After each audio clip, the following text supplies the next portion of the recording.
Hello, and welcome to the Techpedition Podcast for June 24th, 2018. If you're catching us live, welcome, and feel free to post some questions and comments and stuff, and we will, react or answer or laugh, whatever, comes to us. I'm here with my brother Clarence, man. How you doing?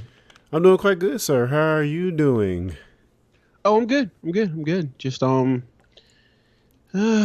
getting ready to end my weekend and head back to work tomorrow. Yeah. As is everybody else, I suppose. Ready to catch a case on the Mondays. So, okay, I'm sorry, go ahead. No, man. I was gonna mention that we had the Mississippi Comic-Con here in Jackson, Mississippi this weekend, and it was a lot of fun. Saw a lot of good cosplay. Was on 2 panels. I was on the Doctor Who season 11 speculation panel, as well as on a panel with the Reality Breach guys, talking about comic movies versus the original source material. That was pretty fun. So yeah, having a lot of fun, man. What's been going on in your neck of the woods, dude? So, not much here. Just just living. I haven't been really up to much on the tech side of things, or the creator side, or the podcasting side. So it's good to get back into the podcasting thing. Yeah, that's about it for me. Cool. Now, we did have E3 not too long ago. We kind of missed the week after it happened, but any takeaways from E3 that we want to talk about and want to dive into? Cyberpunk. Oh man. Cyberpunk 2077, which for me is the most anticipated game in existence, or not in existence yet. Hopefully in somewhat existence. Yeah, I mean they showed some trailers and they gave some more info. I feel like it's still a ways off. But CD Projekt Red, the greatest gaming company, making games today, as far as I'm concerned. They are the creators of the Witcher series. Yeah. Their previous game, Witcher 3, was critically acclaimed. And the cool thing about CD Projekt Red, if you don't know, is they're very much a gaming developer, publisher, whatever company for the people. All of their games are released with no DRM. So, they also have a Steam alternative called GOG. And basically their platform, like everything you buy off of their store, is DRM free. There's no copy protection or anything on it. Do they own Good Old Games? Yeah. That's their store. Wow. So yeah, they own that store, and I very much like that company and what they're doing. So I'm really looking forward to Cyberpunk 2077. It was actually created by people say I always bring race into things, but it was it was actually created by it's made after a role playing game that was created by a black person, which I think is interesting. That's cool. It's based off of Cyberpunk 2020, which was created by Mike Pondsmith. And he is very much involved in this game. A lot of the early stuff that they released, not material, just I guess just like behind the scenes or whatever. They did some interviews with him, and he's very much involved, and it's really, really, cool to see a creator involved with a project. This kind of reminds me of the record of Lotus War and the record of Grand Crest War, which is an anime series that just ended like 2 days ago. They're created off of those two anime series were created off of role-playing games designed by a Japanese writer, artist, whatever you want to call him.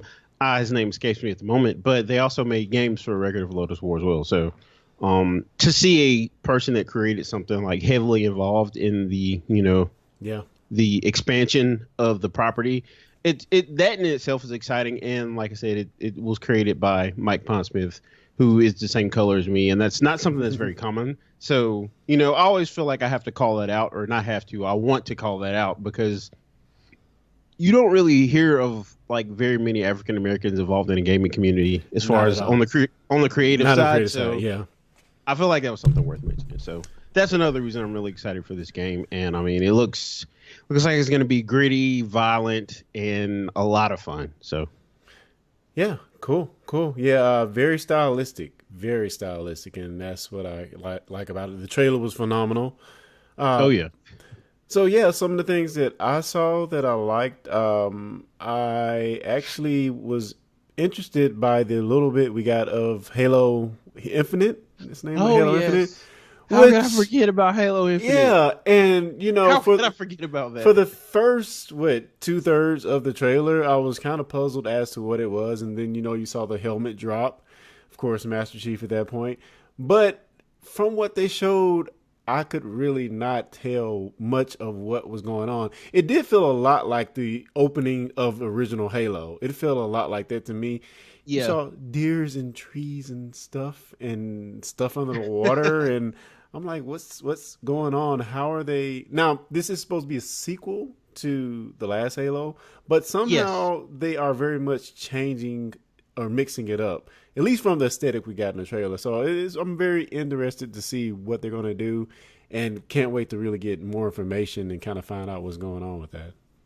Yeah, and it's funny you mentioned that because the day after they revealed the trailer, which got me absolutely pumped for reasons I'll get to in a little bit, but a lot of my friends at work and other places, Jesse Backstrom, shout out, I talked to him about it a little while, and pretty much everybody was saying this trailer showed nothing. They got nothing from the trailer, and I felt the complete opposite.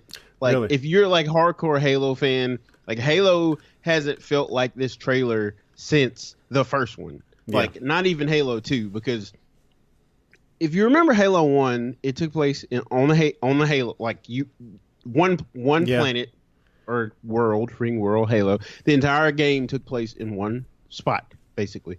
And with Halo 2, you were going to Earth and you were going all over the place. You played as spoiler alert, this is about 15 years late. You played as Elite or Sangeli, hardcore book shout out. And it just kept getting bigger and bigger and bigger and bigger and bigger. And I mean, the last game you barely even played as Master Chief. I don't know if you play Halo 5. Agent Locke, yeah. I mean, I'm sorry, go ahead. No, I mean, it looks like they're definitely going back to the roots. And, again, the feelings it evoked for me were the feelings I got from the original Halo.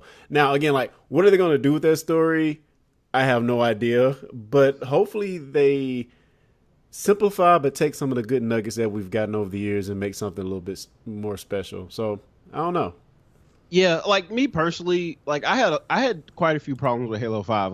The whole lock thing was the actor they got to play him. I like Mike Coulter. I feel like he was No, he's a great actor, but I feel like he was wasted in this role because Locke had no personality. And I mean, if you're gonna usurp the chief, is that how you say? Is that how you pronounce it? Usurp, whatever. If you're gonna usurp the chief, then you need to have some kind of personality. I mean, the chief doesn't talk much, but when he does talk, you can tell that he's a leader, he's a hero, he's here to kick A and take names. And I just didn't really get that from Locke. He was just kind of this serious, stoic, I'm going after the chief. I'm going after the chief. Where's the chief?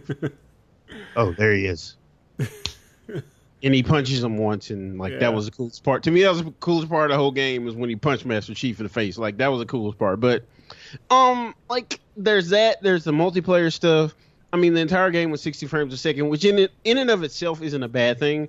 But they try to make Halo faster paced, like Call of Duty, and I absolutely hated that, because that's one of the reasons Halo's been a staple for me, is because it's deliberately slower paced. The older ones, deliberately slower paced.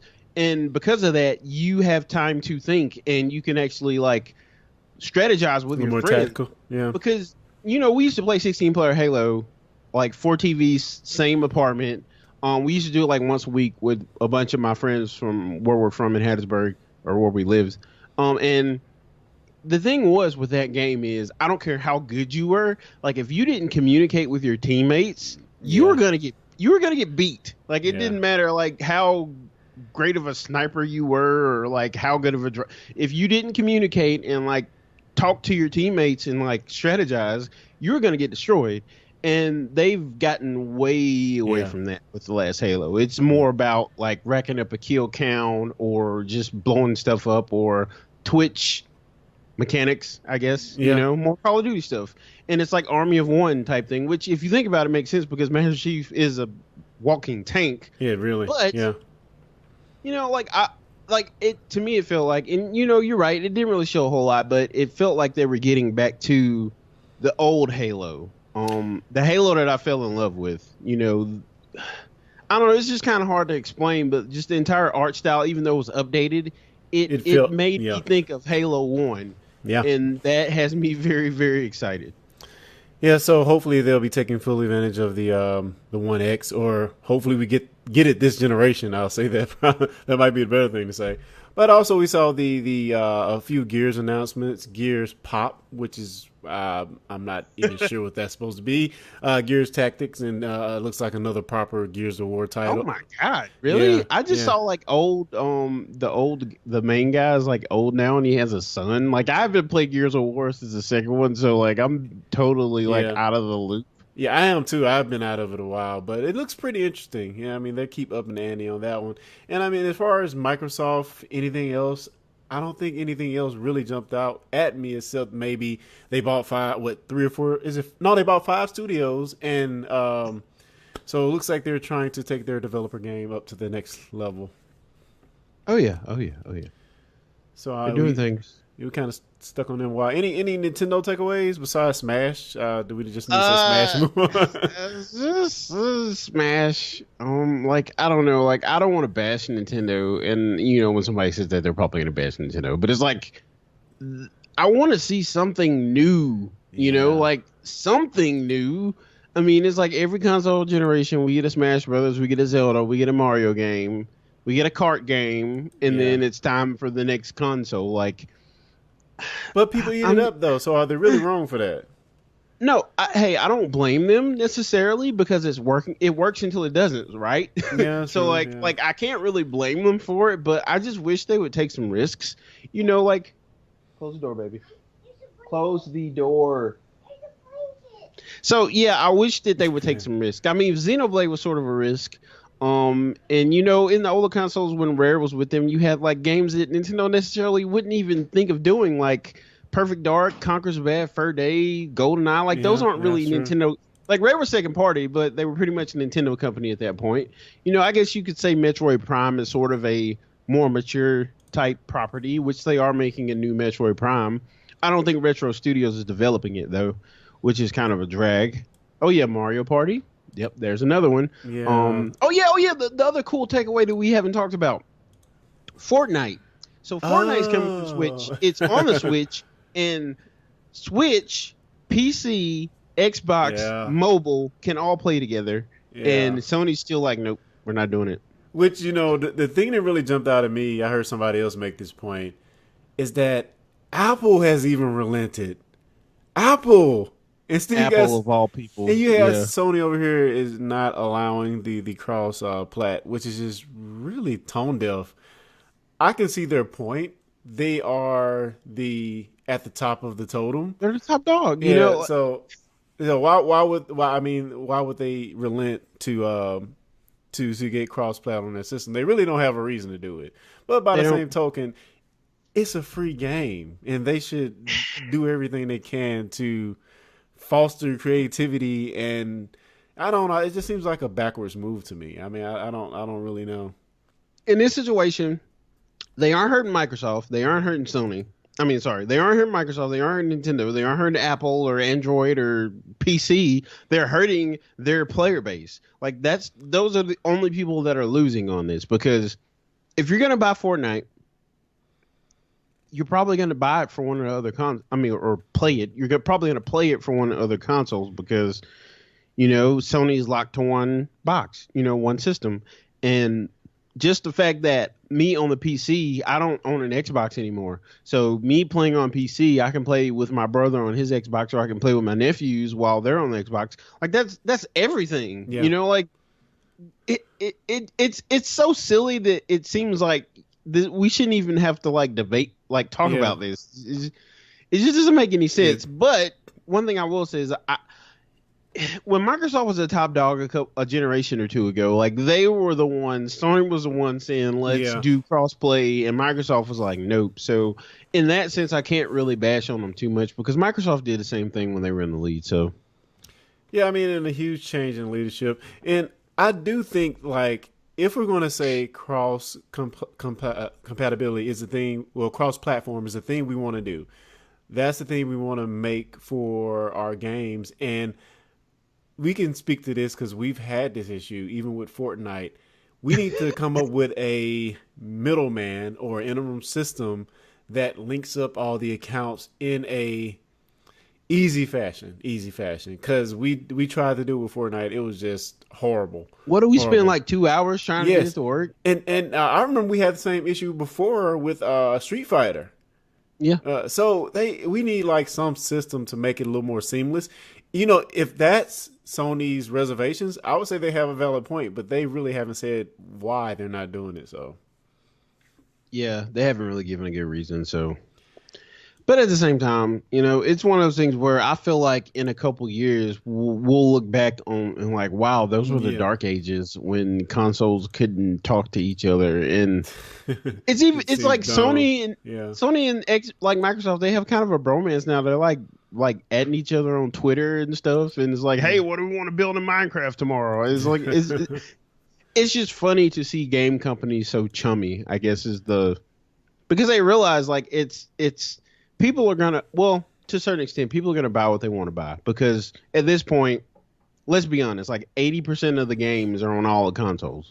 Yeah, that's true. That's true. Like, get what you like, and you know, let's play together. Yeah, I mean, that's why I feel Microsoft made the move to get those 5 studios. But I mean, look at some of the things that are exclusive on the PlayStation side, which, you know, is a good reason on the PlayStation. You have The Last of Us 2. You're going to have the Spider-Man game, and it's just like, oh man, Sony is owning the console exclusives right now. It's just there's no comparison. Sony is like, other than Nintendo, by far in the lead right now. Like, it's not even close. And when I first saw Spider-Man last year, I was kind of worried because Insomniac's like one of my favorite game developers, and this game basically looked like an interactive movie with a bunch of quick time events and press X not to die and all this other crap. But the stuff they showed this year, that game looks amazing. Yeah, Did you see any of it? Oh yeah. The prison break sequence thing is freaking phenomenal. Yeah. And there's like, I saw this clip where Spider-Man's like just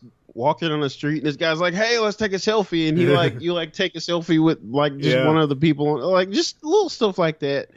Insomniac's amazing, so I'm really excited that they've kind of put their stamp on the game, because all their games are kind of lighthearted and fun. So it's good to see just little stuff like that. And oh, dude, the web swinging looks like Spider-Man 2. Beautiful. Back in the day, it looks even better than that. They had something doing some weird spinning and stuff. It looks great. And that looks great. And I have 2 more games I want to mention. First, I want to mention the Kojima game, Death Stranding, which that trailer looks so bad. It looks so bad. You got Daryl running through the wildlands for like 10 minutes. Like, I mean, what is like, I really like Kojima, right? So, like, my takeaway from that trailer was like, WTF. Like, he's like putting a baby on his chest so he can see like the demon people, and this woman is just like appearing behind him. It was like Silent Hill / like BioShock / like Starship Troopers. I'm like, it was just so weird. Like, but I'm still gonna play it though. So it could be interesting. Just what they showed, I believe it probably turned a lot of people off really quickly. Yeah. And one more game I have to mention, because I know you're probably excited about it, and I can't see why you have not mentioned it. Kingdom Hearts 3. What? Dude, you used to be hardcore about this game. I guess, man. I'm not tripping. Dude, that's the reason I bought a PS2. It's not, like, my whole hang up on Kingdom Hearts 3 is like, and I talked to one of my friends about this, is like, I don't see why it exists, because if you play the first 2 games, like, they put a nice bow on that series at the end of the second game. Oh, okay. But But what I didn't like, this is what I didn't know. Like, and this was I feel like a grave error of Square Enix, and the reason they ported these games to PlayStation 2 and 3 because, like, there was a game I can't remember what it's called, got Kingdom Hearts 3D Dream Drop Distance or something. Mm-hmm. They put a canon game on the 3DS, like a main storyline game on the 3DS, and a lot of people did not play it, like me, and didn't realize that that game was a continuation after 2, and it basically screwed everything up again. So like it pretty much like boom, like there's a reason to have Kingdom Hearts 3, but nobody knows why though. Nobody, unless you had a 3DS. Now then you wouldn't have known. Didn't they port that back with the 2.5 or whatever they call it? 2.5. Yeah, there's 2.5. There's 1.5. There's like all these games that they've ported. Like since then, they ported Dream Drop Distance to the PS2, and I think it's available on PS3 and maybe even on PS4 now. Mm-hmm. So you can, if you have those systems, you can kind of follow along and like figure out why there's a 3. Mm-hmm. But one thing I will say, and it's one of the things that drew me to Kingdom Hearts, that kind of got me excited about it, was, you know, seeing these worlds with like all these different Disney characters and the Final Fantasy characters. And that was the other thing I was going to say. I didn't really see any like Final Fantasy Square Enix series characters, which that was the cool thing about. I think I saw a few, maybe. You didn't see any? Well, the stuff I've seen, I haven't seen everything there is to see. Let me go ahead and preface that. But I didn't really see the prominence that I saw. Like in the other games, you had Aerith, you had Sephiroth, you could fight Sephiroth. I'm sure there's something like that in this game, but I didn't really see that. But one thing I will say is that there's like a frozen world, and it all looks really, really cool. And like it reminded me of why I love that series in the first place, is to see like these Disney characters like in their native world, like, you know, trying to solve problems, and you're helping them. There's a Toy Story world too. There's a Pirates of the Caribbean world. Yeah. There's like, you know, and I'm starting to slowly get excited about it again. Now that I know that there's a reason for it to exist, and seeing all of those stuff, you know, I'm excited about it. I'll have to admit. Have they announced all the different worlds we want to see in the game yet? Because man, that Disney mind is deep. Yeah, it is. I mean, dude, they could even put Marvel stuff in here. Star Wars. It's like if they put like a Star Wars or that, we don't know. I'm assuming there won't be a Star Wars world because EA owns the publishing rights to Star Wars games. Yeah, you're right. Yeah, but there could very well be some Marvel stuff in there. They haven't showed, but could you imagine like an MCU like level or stage or world like that? And I mean, definitely do that. And what I got from the trailer, maybe you can speak to this. I didn't notice as much of the aesthetics changing in the older games. Yeah, they changed how the people look, but it seemed like in this one they really stylistically change it to a noticeable degree in these games. And maybe just because the power graphics now is way more. What do you advanced. mean? How so? Well, like in the Pirates of the Caribbean level, it seemed like they looked different. Now it could be because they were. So do you mean the not Jack Sparrow, but the Kingdom Hearts characters? The Kingdom Hearts characters. Yeah. In the old games, they did that too. Was it noticeable to a certain degree though? Because I know it was noticeable. Okay. I mean, it was about as noticeable as you could expect on a PS2, but like you did change with every world. Like your appearance changed. So yeah, but it seems like it's really noticeable in this trailer though. I would agree. It seems like they've gone another step with that. But yeah, that's really cool. Cool. So yeah, there's a few more games I want to talk about. Yeah, let's queue them up. Let's go. So, 2 games. The first one is Ori and the Will of the Wisps, the sequel to Ori and the Blind Forest. Phenomenal. That was announced. One of the best Metroidvania games I've ever played. Now, I'm not a expert in that genre, but like this game is amazing. I know there's another one that's supposedly really good called Shadow. What is it called? Dang it! I was just looking at it. It's Hollow Knight. That's the other one that's supposedly really, really good. That's an Xbox exclusive, Xbox PC. And the other one is Ghost of Tsushima. I don't know if you saw this game. It's a samurai game, and Yes. oh my goodness, it looks phenomenal. Phenomenal. It Now, looks. this is new IP, right? Yes, it is. It's made by Okay. Sucker Punch, who also made like Infamous. I think is their one of their big games. I want to say they made Infamous. Yes, I remember seeing this Yeah, trailer. Infamous. Sly Cooper, Infamous. Yeah, sorry. No, I was gonna say I remember seeing this trailer and not really knowing what to think about it. I thought it looked really fantastic, but as far as like the gameplay, I really couldn't tell exactly what was going on. But I mean, definitely the aesthetic and being in, I guess they're in feudal Japan, maybe. Yeah, Uh, yeah. So yeah, It just, yeah, it just looked to me like it looked like this like beautiful, polished version of like Tenchu meets Way of the Samurai. And if you played Tenchu or Way of the Samurai, they were a lot of fun, but they were very, very buggy games. But especially Way of the Samurai. And there's like a fourth one or a fifth one that's on PC that you can play.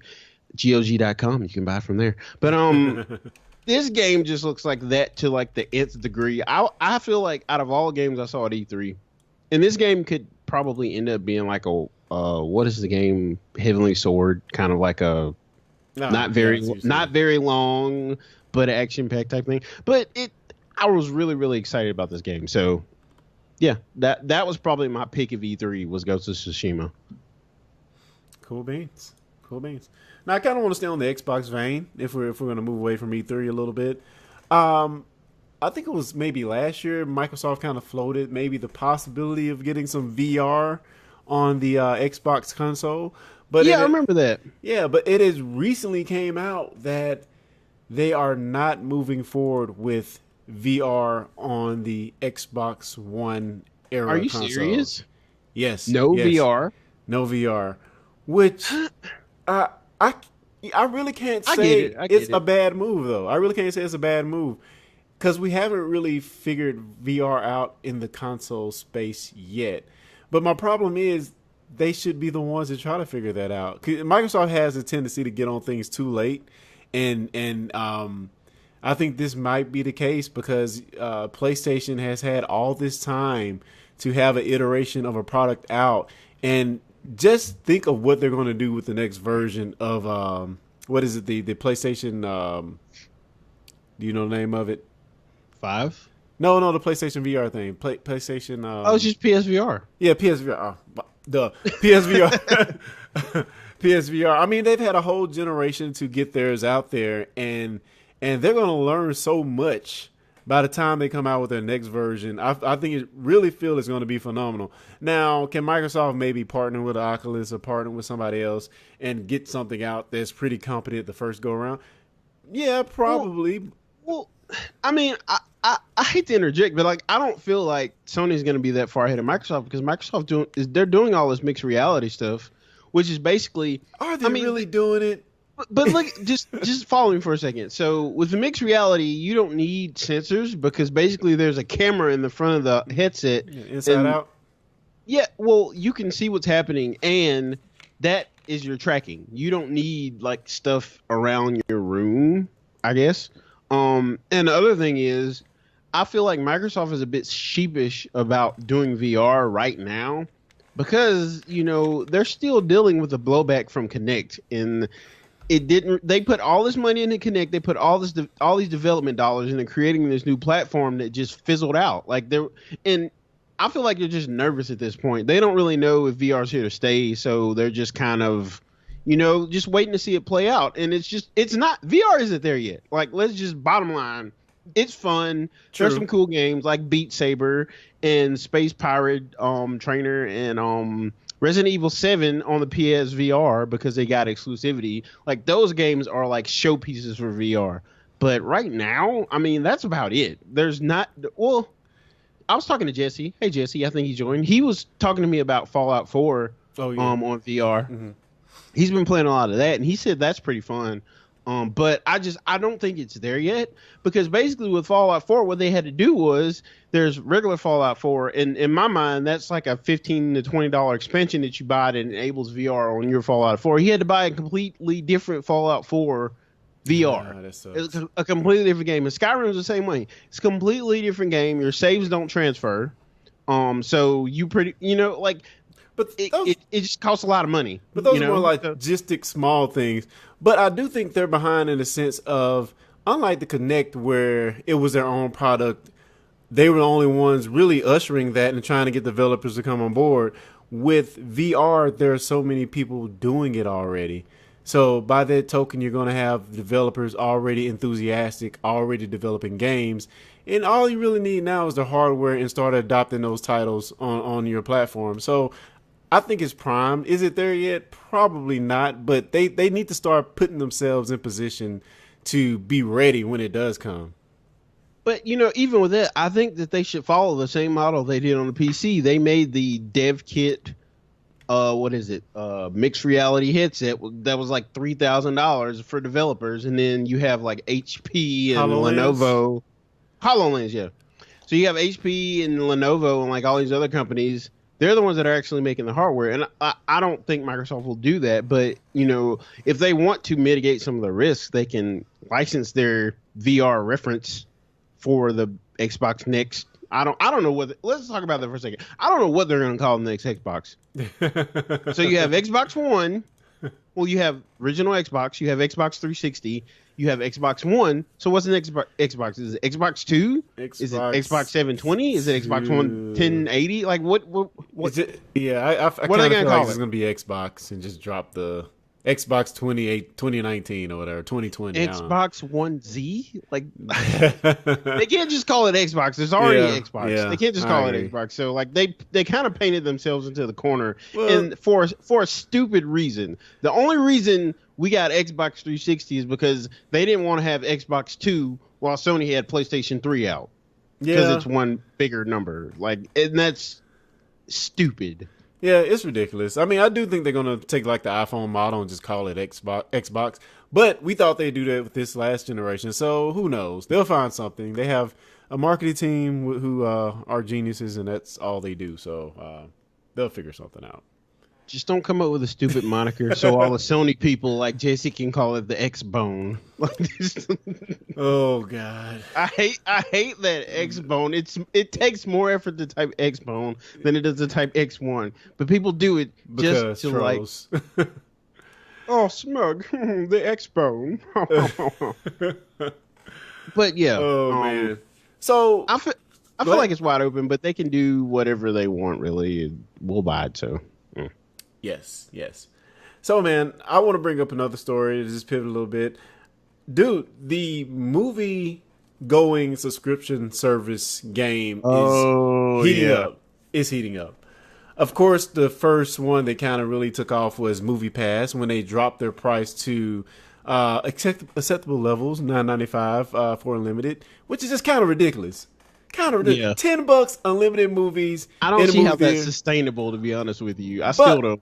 But there are a few caveats around that. You have to be in so many yards of the movie theater to actually buy the ticket, and you can't go to like the IMAX or like the best showings 3D. So there are restrictions around it. They also have a $7.95 3-movie a month option, which I don't know why you just pay $2 more and get the unlimited. But anyway, the game is heating up, man. So there's another company called Cinema with an S. And they have a base level $9 per month plan, but their plans are ridiculous. And I'll try to post a link, but their plans get freaking ridiculous. They have like 20 different combinations. They also have what they call sort of a family plan where you can get 2 tickets. Really? You can get 2 tickets to the same movie on a subscription. So that's pretty cool. But not only that, we have AMC jumping in the fray as well with their loyalty plan called Stubs A-List, I think is the name of it. Yes, Stubs A-List, where they have a plan that's twice as much. It's about $19.95 for $20, and it's 3 movies a month. But with the caveat, you can go to the IMAX, you can go to the Dolby Cinema, and you can go to the real 3D digital. So, man, I never would have thought that movie subscriptions would be something that's sustainable. But not only is sustainable, it seems like it's starting to flourish. Well, people don't go to the movies anymore. They just don't. I mean, Star Wars, Marvel. People don't just go to. Yeah. I remember like 10 years ago, around the time I was starting, maybe 15 years ago when I was starting college.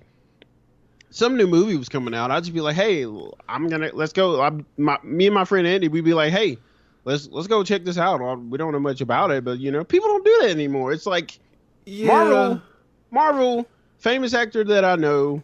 There's no like just going to see stuff anymore. And this is getting people into movie theaters. So just this is the way I think about it.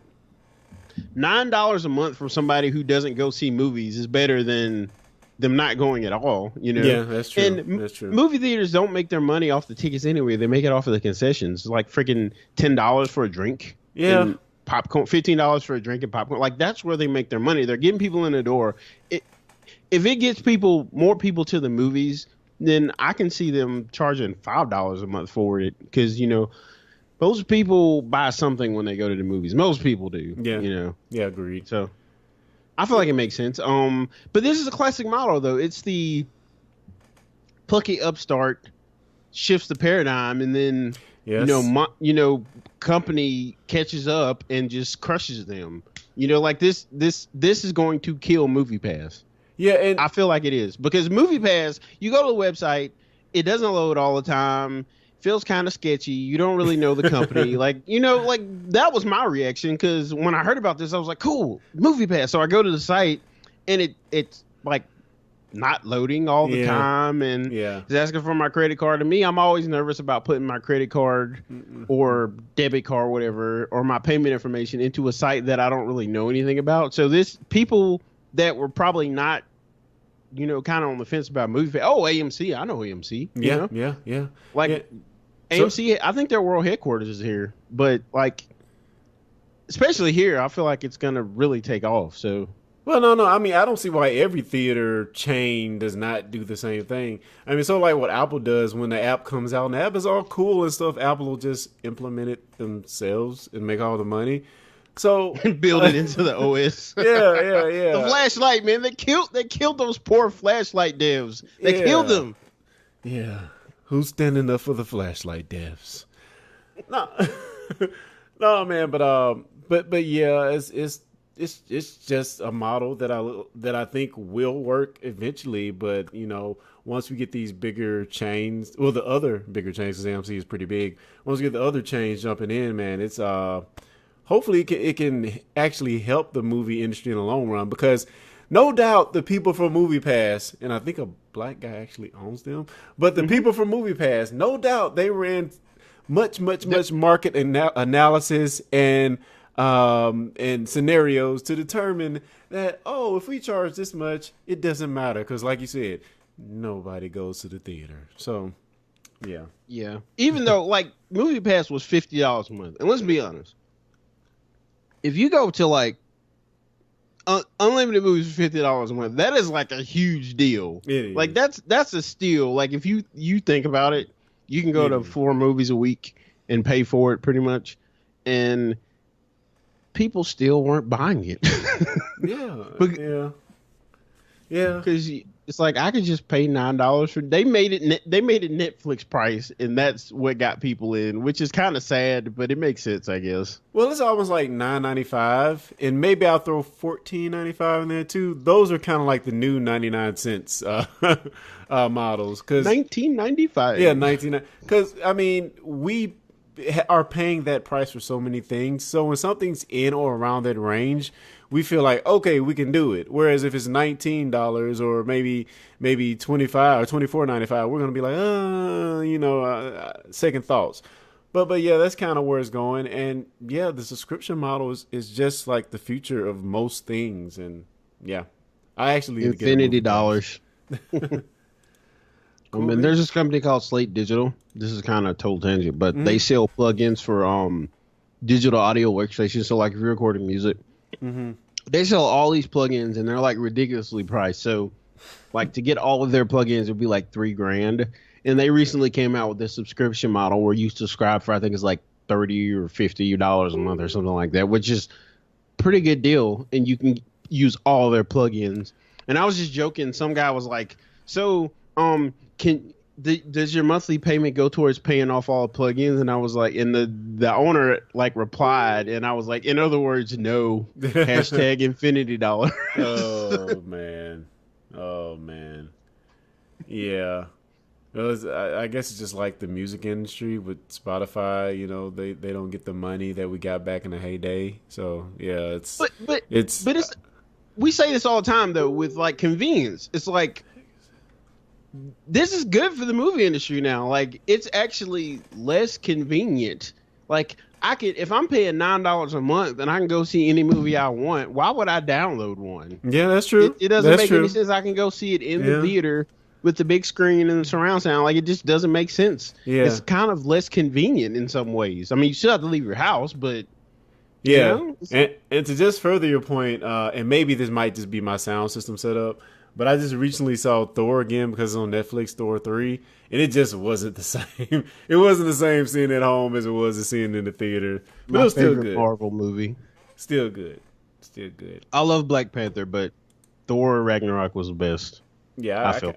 Yeah. I haven't seen Infinity War though, so there's that.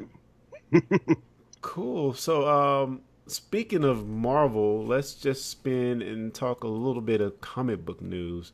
Man, Fox and Disney. I mean, Fox. Dude, Comcast screwed them. Comcast and Disney. Yeah, they've been going back and forth. So, Disney had the first initial offer for $54 some odd billion. And, you know, they were pretty much in there to come in and swipe up Fox.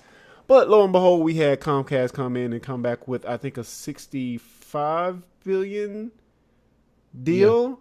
Yeah. And recently, Disney has come back again with a counter offer of $71 billion for Fox. And, man, I'm kind of glad that they're sticking to their guns and trying to get it because do we really want Comcast to own Fox? Really? And I mean, I guess the larger thing is that we want all of Marvel to be under Marvel, and yeah, I guess the war goes on.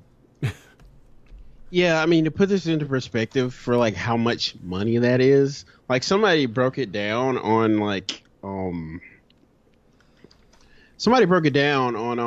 Reddit, and they were like, I'm probably completely wrong here, but it was something ridiculous like this. Like you could get paid like $100,000 a day, and it would take you like 93 years to like make $71 billion. Oh, like God, that's ridiculous. That's how much money that is. That like is it is a ridiculous amount of money. Wow. And for anybody not in the know, I'll just rattle this off real quick. That includes 20th Century Fox Television, 20th Century Fox, Fox Searchlight Pictures, Fox 2000 Film Production Studios, and it does not include the news and sports, which who cares?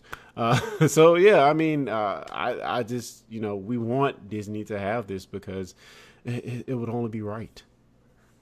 Yeah, I mean, we have to. They want Star Wars back. Oh yeah, and by the way, Fox was pissed when George Lucas sold Star Wars to Disney without even like putting it out that they were doing that. They kind of did it as a backroom deal because they own the rights, pretty much the theatrical video, whatever rights to the first Star Wars in perpetuity. So basically forever. Yeah. So that was like they could never complete the circle there. So, yeah. Well, it's so funny because he went with Disney knowing that Disney had the capital, and hopefully they put the creative team behind it to further extend his vision. So, but not long after the deal happened, they got rid of George. So I heard somebody talking about this. They've had 9 directors on board and have fired 5 of them, including George Lucas. And they fired George Lucas? Well, they let him go. They said we didn't need you. You know, they even took his script and said, you know, we're going to rewrite it. So for The Force Awakens. So I mean, we're getting off on a tangent here, but what Kathleen Kennedy and crew she's ruining Star Wars has done, and it's all almost unrecognizable. That might be a good thing in a lot of ways because, people were tired of George Lucas at the time.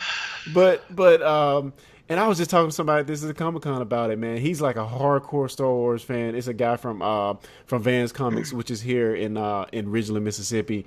And he was just railing on The Last Jedi. Just railing on it. Even me, as much as I love The Last Jedi, I really like The Last Jedi. The only part I didn't like was the casino thing. Like, that was, to me, that felt like a waste of time. But I enjoyed the way the direction the story was going in. But that being said, I've been watching a lot of video of, like, Luke Skywalker, Mark Hamill, doing, like, interviews, sitting right beside Rian Johnson. Like, they're doing these interviews, and he's just, like, he's just throwing them haymakers, man. Just like you ruined Star Wars. Like he is mad. Like he looks like at some parts it looks like he wants to cry. Well, Ryan, I just didn't see it going this way. But I'm gonna do what you tell me to do. So I will say this as far as the Last Jedi and as far as like the direction that Star Wars is going. I feel like Kathleen Kennedy. We even talked about this. Like, and I really feel like this now. Like she's hiring a bunch of yes men to direct these movies. Well, and there's a lot of change for change's sake. Like, I like some of the changes in The Last Jedi, but like, were they justified? Were they needed? Yeah. I mean, did they push the story further? And like me objectively looking at it, a lot of them didn't. Yeah, and they didn't. Yeah, and I listen to this podcast called Rebel Force Radio. If you're a Star Wars fan, you need to listen to it because it's freaking awesome. But they make this point, like in the Lucas era, okay, did we like the prequels? No, we didn't. Most of them anyway. But George Lucas from the beginning had a vision, had a path. And when you have a movie like Force Awakens that sets the stage in so many ways, and then the next movie you give it to the director and just say, go, write something. We have not mapped out this arc. And you can feel it in how the movies are so disjointed. Now, hopefully, since we have J.J. Abrams coming back on for the last movie, we can right the ship and get it back on board. But man, it's just weird. It's just weird and disjointed. When I heard that Rian Johnson contacted J.J. Abrams and was like, hey, can you change this in your movie so it fits with mine? I was like, that just... Yeah. Dude. Oh, and the whole thing about, even with The Force Awakens, like, they didn't tell Luke that he would... they didn't tell Mark Hamill that he wasn't going to be in the movie. Like, they didn't even tell him. Yeah. He got the script, and he's reading through the script, and then he sees himself on the last page. Yeah. You just wasted a star you killed off in the next spoilers. You killed off in the next. They completely wasted Mark Hamill. Like, completely wasted him. Yeah. I mean, say what you want about Han. Like, I feel like Harrison Ford didn't really care. Yes, and it's his expanded universe forever. And I had this conversation with some of my friends that the expanded universe, some of the stories they tell in the expanded universe are like orders of magnitude greater than anything that they've come up with. I mean, the same guy. I was just gonna say the same guy I was talking to from Vans Comics was talking about they should have just went with the design trilogy is what they should have did. Yes, even if they had to cast new actors, like I would have been totally okay with that to see Admiral Thrawn like wrecking ship. Like people would have been mad at first, but when they saw how awesome that story was, I feel like that it would have been okay. Oh yeah. Star Wars talk could go on forever. Yeah. No Mara Jade, like no Jason Solo. Like they you can tell they cherry picked some stuff out of the extended universe, but they haven't really done it justice yet. And my early calculation was wrong. Yeah. It's actually $2 million a day for 93 years, and you will have accumulated $71 billion. Jesus. That's how much money that is. Yeah. Okay. Now, so Andy makes a comment about Solo. Have you seen Solo yet, Carrie? While we're on the Star Wars bit, I haven't. But man, it's a good movie, man. It's a good movie. It's not I haven't even bad. seen Infinity War. Like right now, it's not even out of protest. Like I haven't had a chance. Yeah, I like the reveal, Andy. I think I like the reveal, but we won't go into that for fear of spoilers. So, getting back to tech. Do we have any techies? That was just a bit of a divergence, Fanboy rant. Excuse me.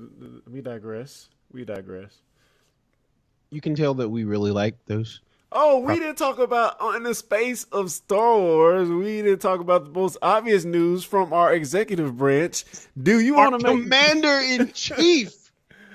We predicted this like 2 months ago. Yes. Jokingly. But Trump has laid down the law. We will have a space force. And before I say anything else, I want to say this.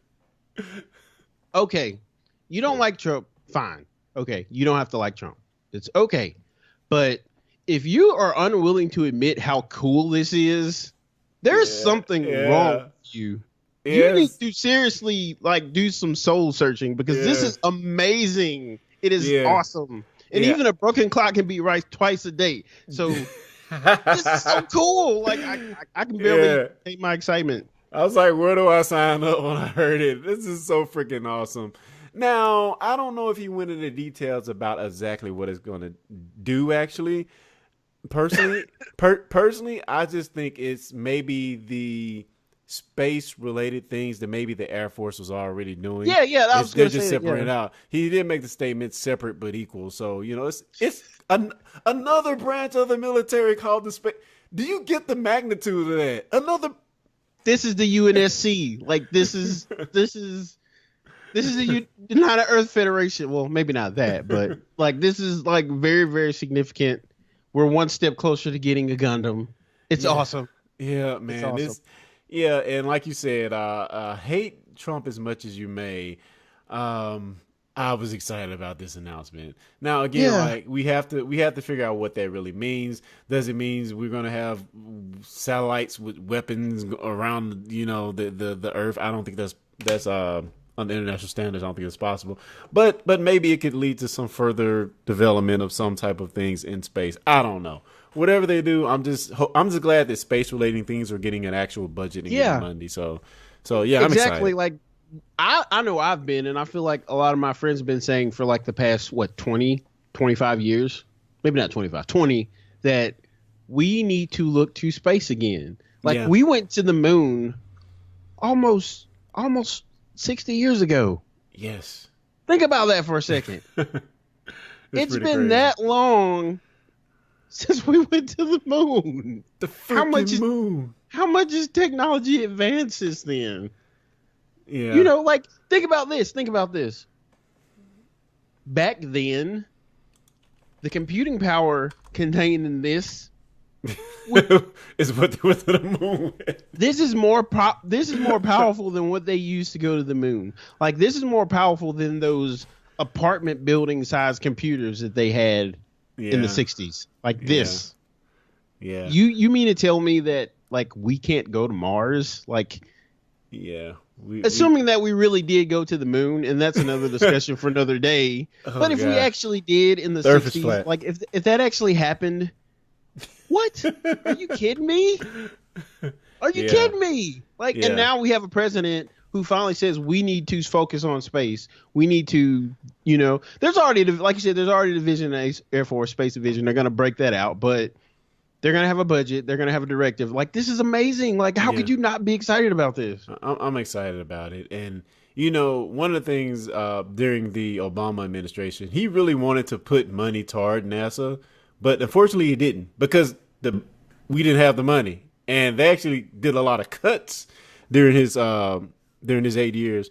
So, I'm hoping it just spurs innovation, spurs exploration in some sense, though maybe that's not the focus of this particular venture. So yeah, space. Andy says we should already be living out there. Yes, we should. Yes, we should. The final frontier. Yeah. These are the voyages of the Space Force. The Space Force. Yeah. Yeah. Say what you want to about Trump. That's awesome. That's all I have to say. Moving on. Cool beans. Let's see. What did I post? I posted something. Did we talk about it? Oh yeah.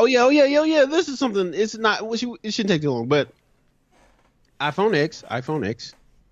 I have one.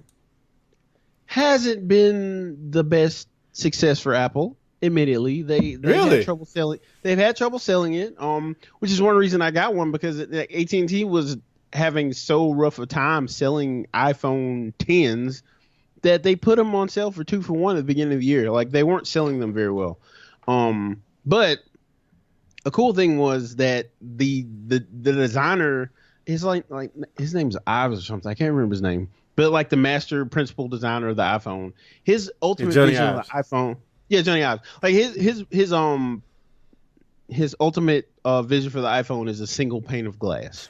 To that end, I would like to say that apparently they thought about removing the Lightning port from the iPhone. So they already moved the phone port and have it strictly wireless. They thought of having this thing strictly be wireless. And while I don't know the implications of that, I think it's pretty cool that they're even thinking about it. Yeah, like, agree. What do you think? Agree. I don't know if we're ready just yet to completely remove it. It's depending on, if you're saying completely wireless, number one, wireless charging has to be good enough. And number two, we need it to where data transfer rates within the home are fast enough. Because, the reason I plug in my phone now is to maybe grab some videos off way faster than depending on OneDrive to back it up to the cloud, then get it off my computer. So there are reasons you do want to hook your phone up. That being said, I do think the Lightning port needs to be removed. USB-C is probably what needs to be on the iPhone right now. No? Well, I get what you're saying, because that's the only port they have on the MacBooks now is USB-C not Lightning, USB-C / Thunderbolt. So, Thunderbolt. To that end, it makes sense. I don't get why Apple always has to have a proprietary connector, but if they're gonna have something there, if they're gonna have a port there, why not have Lightning? They put all this R&D money into the Lightning technology, and it's pretty much just USB. But yeah, I see your point though. This did come before USB-C though, so yeah, good point. Fair enough. That could be one reason why they're sticking with it. But I don't know. I definitely would not have got this phone if it didn't have a Lightning port. I will say that. But the thought of a phone that's completely wireless, it's the techie in me just can't help but get excited about that. I think that would be really cool. I'm sure there would be growing pains, birthing pains, whatever you want to call them. But I imagine 2 or 3 iPhones from now that's going to be the reality. Wireless charging will have advanced far enough to where it's no worse than plugging a phone in. So at that point, why not do it? I agree. They have the earpods, the wireless earphones now. So, and wireless headphones as a whole have kind of become mainstream, right? Yeah. USB has gotten, I think with 4.1, it got really, really good. So, I use Bluetooth. Yeah, Bluetooth. I use Bluetooth whenever I can because it's really fantastic now. I can pretty much leave my phone on the other side of the gym and go work out, which is cool. But I just want to speak real quick on the vein of full bleed or full screen phones. Did you see the Oppo Find X? No. What is this? Look up Oppo Find X. Now this is a Apple. Oppo. OPPO. Oppo. Yeah. So Find X. Find FIND. Yeah. Find X. Now this is a full screen, almost bezel-less phone. It looks fantastic. Caveat: this one in particular does not have a fingerprint reader. This one in particular doesn't. But 6.5-inch screen. Yeah. Oh my goodness! So what's kind of cool about it? What they do for the camera and stuff, like the camera and the sensors, they have a fully mechanical thing at the very top of the phone that pops up when you need to use the camera. What? It's weird, but it's kind of cool. Go look up MKBHD's videos for Oppo Find X. I think it's his top. I'm on Oppo's website, and when you said that about the camera, I scrolled down to that section, and a dot projector, a receiver, range extender. Wow. Wow. Again, the weird thing about this one, the whole across the top part of the bezel comes up. Now there is another phone. I mentioned with the Oppo Find X, they don't really have the fingerprint reader, but there's one called the Vivo Nex S. Now this is another full screen phone, Vivo Nex S. Now another they're not gonna get sued for that. Full bleed. Yeah, that's funny. But the thing with this one is instead of the whole top part of the phone coming up, they have a little corner that comes over the camera, and it's pretty weird. Admittedly, go look at it. I mean, the Oppo thing is cool. I can just see that breaking in so many ways. Yeah, well, even with the Vivo, I can see it breaking as well, and you're going to lose things like waterproof and things like that. But the cool thing about the Vivo, and I'll quit ranting. Vivo looks funny. I'll quit. Like, that one little camera. Yeah, and I'll quit ranting. But a cool thing about the Vivo is that it has a under the screen fingerprint reader. And look up MKBHD's videos. He has a demo model. He like scratches the screen, does a bunch of crap to it, and the fingerprint reader still works and is pretty darn fast. So yeah, definitely check that out. Those are the two that are kind of cutting edge right now, and working models that you can actually buy, I believe. So yeah, this is the phone game is changing quick, man. As far as revolutionary we think the iPhone X is, there's some Android Chinese manufacturers that are really doing some cool freaking stuff. And let me just say, I don't think this phone's that revolutionary. I don't. It's cool. It's in the Apple ecosystem. It's kind of like we were talking about MoviePass getting vultured. Like you had people like what is it? The one that's going out of business. I had one of the phones. Essential did this Essential. before it. Yeah. What is the other one? I had one of those phones too. You talking about the one that got banned? No, LG, which is a small company, but LG had a pretty much bezel-less phone. Essential had one, and Xiaomi, I think they had a bezel-less phone like before, at least a year before Apple did it. So it's not that revolutionary, but it's still cool. Yeah, well, the thing is, the bezel-less part is not that revolutionary, but being able to be bezel-less but maintain a fingerprint reader. Maintain a camera. That part is cool. Yeah. That's where it kind of takes a leap ahead. And Andy makes a point about flexible screen phones and TV tech. I think we're probably 50 years out on that stuff. I don't know about 50, but it's a bit away. I mean, they have stuff. I've seen some color screen roll up displays. I don't know if that supports touch. Maybe it does. I'm not sure. But yeah, I feel like that's a long way off. But yeah, it's coming. It's coming. Cool. I feel like I've been talking for 30 minutes. So what's No, not at all. It's good stuff, man. I was just happy to just kind of go back and forth over some tech we were reading about Star Wars. Yeah. You ruined my childhood.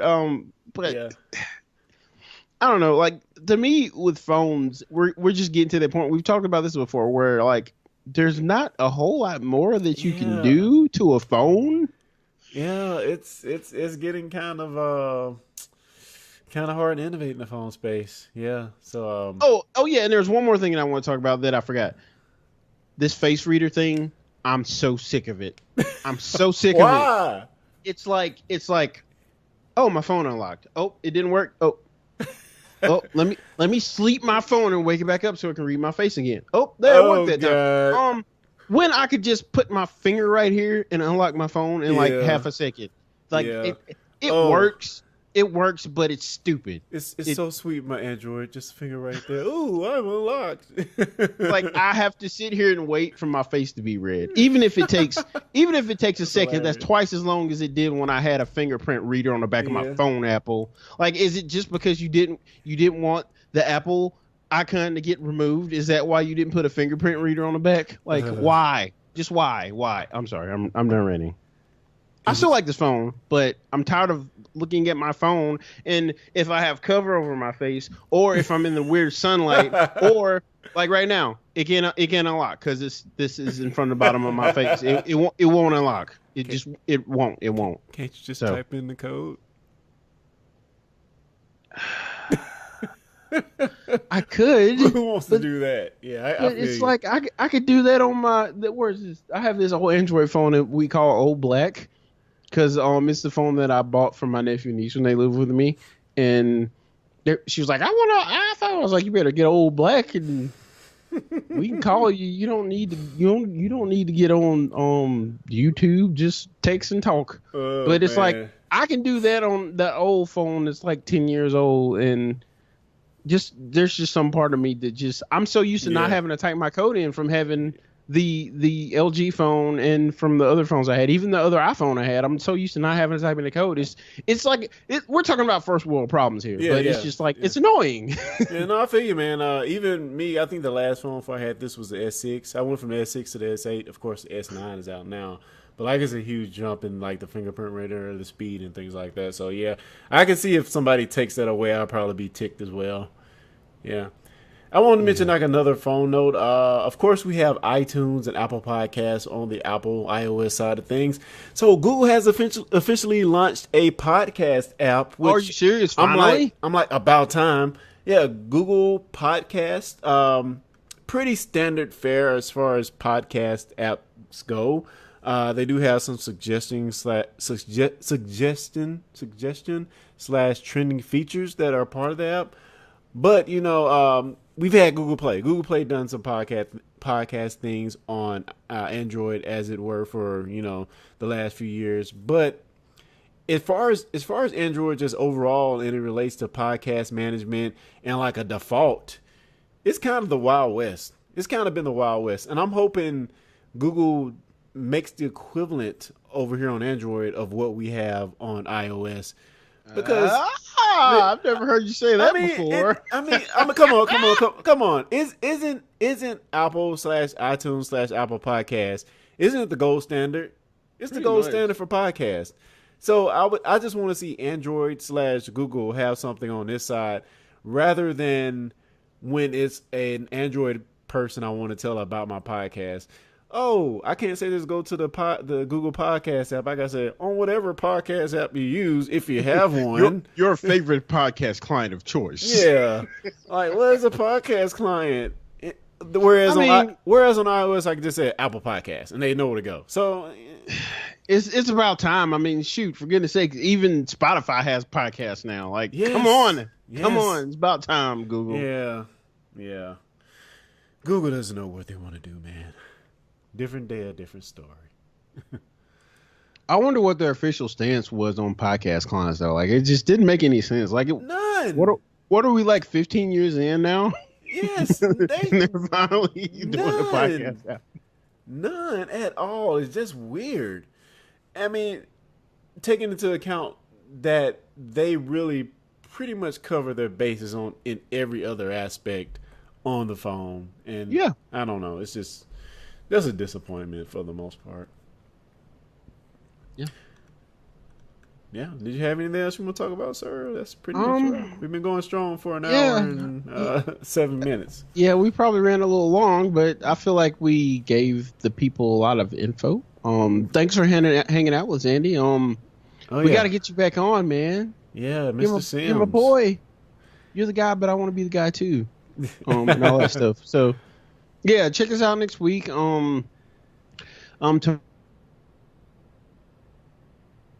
Trek tomorrow? No, that's next week. It's next week. Okay, so next Monday. Oh, I'm sorry, I'll let you do that. No, cool. Yeah, if you're into Star Trek, check us out at discussingtrek.com. Yeah, where Carrie, I, and others talk Trek. Yeah. Yeah, and if you're interested, I personally, the Steam sale is going on right now, which we didn't mention, but yeah, and there's a bunch of good deals. Star Trek Bridge Commander is 50% off, so it's only $20 right now. I'm thinking about picking it up. I have Artemis, which is another application that got vultured by a bigger company. Yeah, they basically did Bridge Commander before whoever developed this one for Star Trek did for CBS, and I want to get some people together online, obviously, and get on the Skypes or whatever and stream and do some adventures on Bridge Commander or whatever, Artemis. And there's another one out there. So if you're interested in that, hit us up, fans@techpedition.com, or just shoot us a message on Facebook. I want to try to get that together in the next week or two. I'm off the first 3 days of the beginning of July, or the first half of the first week of July. So if we could do something around that time, that would be awesome. But if not, we'll figure it out. But if you're interested in that, let us know. We'll get you on, and we'll get online and stream the whole thing to Facebook, and we can crash into asteroids together. That'll be fantastic. That would be fantastic. Or maybe we should do a discussing Trek / Techpedition cross promotion there. That would totally. Yeah, just make it an episode. That'd be some good stuff. Definitely some good stuff. Cool. Yeah, and just spread the word. Techpedition.com. Yep. We'll see you guys next week. Have a good one.